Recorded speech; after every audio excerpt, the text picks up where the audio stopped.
from WFP. I'm here with Ricky, who heads up everything to do with electrical here at WFP. You may have seen him in some other videos talking about electrical installation condition reports, or EICRs, or fixed wire testing. There's a few variations of the name.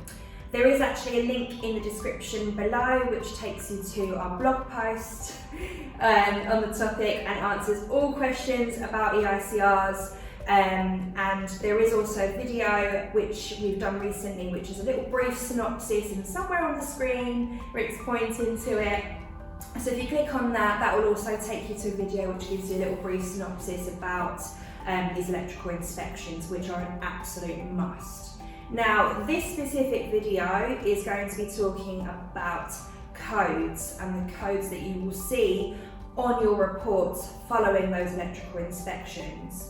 So these are obviously, they mean something, and they mean something to us, but they will also, as the end user, as the duty holder, mean something to you. So this video is designed to give you a little bit more information, to give you so you can actually make an informed decision to understand the state of your electrical installation, what you need to do as a result. Is that right, Ricky? That's correct, so that's a little frog in the throat there. That's absolutely fine. Yeah. Right, so getting started, there are 6 codes. There are indeed, yeah, 6 codes. Okay, so we have got C1, C2, C3, FI, X, and note. You've done very well there. Absolutely correct. Yeah, well done. Okay, so let's start with then the ones that are the most sort of detrimental, and they would result in, say, an unsatisfactory report. Yeah, so C1, C2 and FI. Yeah. If you excuse me, let's clear that. C1, C2 and FI will result in an unsatisfactory certificate. Okay. So we go around, we do your inspection and your testing, we will make observations of things that we've found, and each observation will have a code. Mm-hmm. So C1 means something is immediately dangerous and it will need rectifying before we leave. Right. In that moment. Yeah. So we find something immediately dangerous, it means you're either going to get a fire or you're going to get an electric shock, needs to be dealt with. So what could that be in a normal scenario? I mean, the easiest one I guess would be you've got a socket, it's not on, but all the cables are live. Right. So the socket's, someone's taken the socket off or it's broken, it's smashed, all the cables are there, you can touch them, very obviously dangerous. That would be a C1. So normally, obviously when it comes to the rectification of that, you need to agree something with the client in terms of it's going to cost something. So the easiest solution is normally just to switch that circuit off. Yes. That makes it safe, and then you can have the conversation with your customer to say, hey, you want to rectify it properly. Makes sense. C2, that was C1, just to clarify that. C2 is something that is not immediately dangerous, but has the potential to become immediately dangerous. Okay. So there's a few examples of this, but you could have a socket that's cracked, almost ready to fall off, just to keep the socket mentality going. It's not quite there yet, but it's ready to go. You need to improve that. Actually, there's so many reasons a C2 will be used. It's normally the kind of code you're going to see the most of. C1 is very, very, very rare because obviously, if you see something that's immediately dangerous, you're probably going to notice that and get it sorted. Whereas C2 codes, you think, okay, and actually we need to fix that. And FI code stands for further investigation. This is ordinarily used when we do some sort of testing, one of the tests or the various tests we carry out, and the parameters of that test doesn't line up with what it needs to be. So you could have a high resistance, for instance, which is a common one, or you could have a ring main that isn't a ring, it's broken somewhere that you need to investigate where it's broken to rectify it. So you give an FI code because you can't do that immediately, otherwise you'd end up being all day fixing that rather than actually doing the EICR and for the fixed wire testing. So those are the 3. If you've got any of them on the report, the report is immediately unsatisfactory. Just one of those codes? Just one of those codes, absolutely. Okay. The rest of the codes, the next code you see a lot of is a C3. That's probably the most code you're going to see on any report.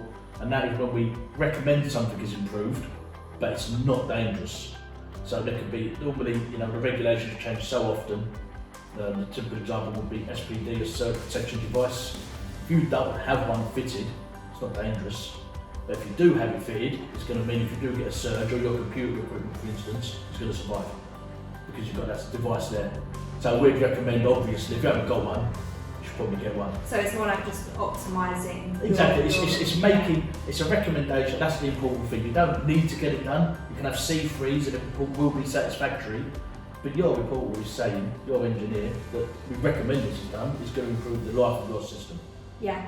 So, you know, a lot of people see C3s, completely ignore them, but actually most of the time, say it's a recommendation of improvement. They should be taken and then look at the cost value and go from there.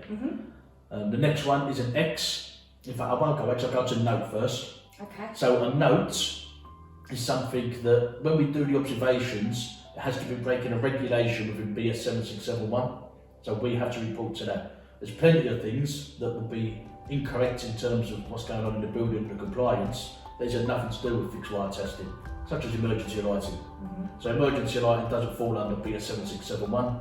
Therefore, if you've got an emergency light that we notice is working, we can't put it on the report in an official code, but we can make a note of it. So we'd make a note just to let the customer know this isn't working, you need to get it looked into.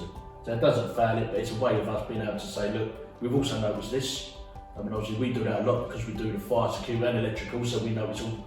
Our engineers will notice the fire alarm, the fire extinguishers, the emergency lighting, so we can actually go on your EICR, look, we've noticed this, we can offer to rectify it as a company. Yes. And the last one is a brand new code, came out September 2022, with Amendment 2 of BS 7671. And basically you've got your electrical systems owned by 3 people. So most of the installation is owned by the customer. That's what we look at. Yes. But the meter is owned by whoever they pay their energy bill to. Yes. And the main fuse is owned by the denote, which is distribution network operator. Yeah. We can't touch their devices, so we could notice a problem with their devices. But now they've said actually, up until sort of this month, since September, since this Amendment 2, we'd have to report on it, give it a code, and it could fail on the EICR. However, we could rectify it. So therefore, we've got no control of ever actually saying that's satisfactory. We have to, you figure the process of it, I guess. So we say, that's a problem, it's a C2 code, so you've got to report it's unsatisfactory. But we can't fix it, you've got to speak to the DNO. And then you speak to the DNO and they go, we ain't got to fix it, we think it's okay. But we're saying it's not, they're saying it is. You get that cost where you're never going to get a satisfactory report, which is, from the customer's point of view, is no good to anyone.